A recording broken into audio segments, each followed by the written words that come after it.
আমার শখের রান্নাঘরে আজকে বানাচ্ছি চিতল পিঠা। শীতের সকালে কিন্তু গরম গরম চিতল পিঠা সকালবেলায় অনেক ভালো লাগে। তো এখানে আমি আতপ চাউলের গুঁড়ি নিয়েছি, পোলাও পাতা দিয়ে পানি গরম করে নিয়েছি।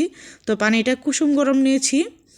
তো এখানে আমি স্বাদ মতো লবণ দিয়ে দিলাম। এখন অল্প অল্প পানি দিয়ে মসৃণ একটা গোলা তৈরি করে নেব। তো আমি মিনা শখের রান্নাঘর থেকে সবাইকে জানাচ্ছি অনেক অনেক শুভেচ্ছা। আশা করি সবাই ভালো আছেন, আমি আলহামদুলিল্লাহ ভালো আছি।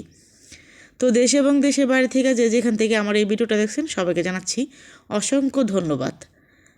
তো অনেকটা সময় ফেটিয়ে নিয়ে তারপর আমি গোলাটা তৈরি করে নিয়েছি। তো গোলাটা ঠিক কেমন হবে আপনাদেরকে দেখিয়ে দিচ্ছি। আঙুল ডুবানোর পরে আঙুলটা একদম ঢেকে যাবে, অতটা মোটা লেয়ার পড়বে না। তো ঠিক এরকম হবে। তো প্রথমে আমি মরিচ টেলে দিচ্ছি, ওইদিকে ভর্তাটা আমি ভাবে বানিয়ে নেবে।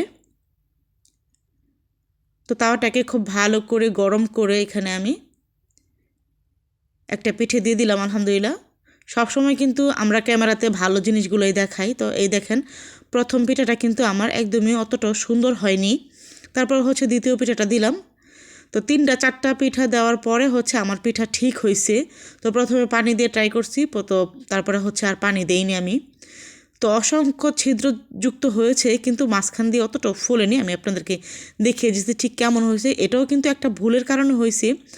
তো যে ভুলটা করেছি আমি সেটা নর্মাল থেকে আমি অনেকক্ষণ আগে বের করে রাখিনি, কারণ আমার আপু চলে যাবে, উনি আসছিল আমাদের বাসায় বেড়াইতে। তো ওনার জন্য আসলে পিঠাটা বানানো, আর আমার ভাইয়ের জন্য।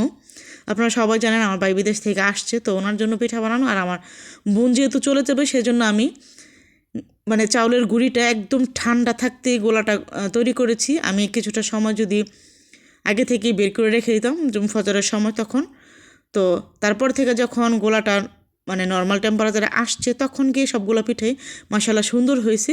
আমরা কিন্তু সবসময় ক্যামেরার সামনে ভালো জিনিসটাই উপস্থাপনা করি। যদি আপনাদের ডিপ ফ্রিজে গুঁড়ি থাকে তাহলে অবশ্যই ওইটাকে 3-4 ঘন্টা আগে বের করে একদম নর্মাল টেম্পারেচারে এনে পুরোপুরি ঠান্ডা করে তারপরে পিঠাটা গোলাটা তৈরি করবেন। মাশাআল্লাহ খুব সুন্দর পিঠা হবে। আমি কিন্তু সবসময় আপনাদের সাথে পিঠার ভিডিও শেয়ার করি, মাশাআল্লাহ খুবই সুন্দর হয়। আর এই পিঠার তলানিটাও আলহামদুলিল্লাহ অনেকটাই সুন্দর হয়েছে, আমি আপনাদেরকে দেখিয়েছি। এখন সবাই মিলে আলহামদুলিল্লাহ খেয়ে নিচ্ছি চাশনি পাতার ভর্তা দিয়েও কিন্তু এই পিঠা অনেক ভালো লাগে। তো ভিতরটা আপনাদেরকে দেখিয়ে দিচ্ছি, 2 লেয়ারযুক্ত হয়েছে, উপরের যে বুকাটা ওইটা। আর মাশাআল্লাহ অসংখ্য ছিদ্রযুক্ত আর অনেক বেশি মচমচা। আর পোলাও পাতা দেওয়ার কারণে মনে হচ্ছে যেন পোলাও পাতা পোলাওর চাউল দিয়ে আমি পিঠাটা বানিয়েছি। পিঠার মধ্যে খুব সুন্দর একটা পোলাও গন্ধ কি বলবো, আপনারা যখন যদি না বানান আসলে কোনো জিনিস না খেয়ে আসলে এটাকে অনুভব করা যায় না। যখন আপনি খাবেন তখনই আপনি এটাকে ফিল করতে পারবেন যে পোলাও পাতাটা দেওয়ার কারণে ঠিক কতটা স্বাদ এসেছে পিঠার মধ্যে। মাশাআল্লাহ আলহামদুলিল্লাহ সকালবেলার গরম গরম পিঠা খেলাম, অনেক ভালো লেগেছে। আপনারা চাইলে এরকম করে বানাতে পারেন।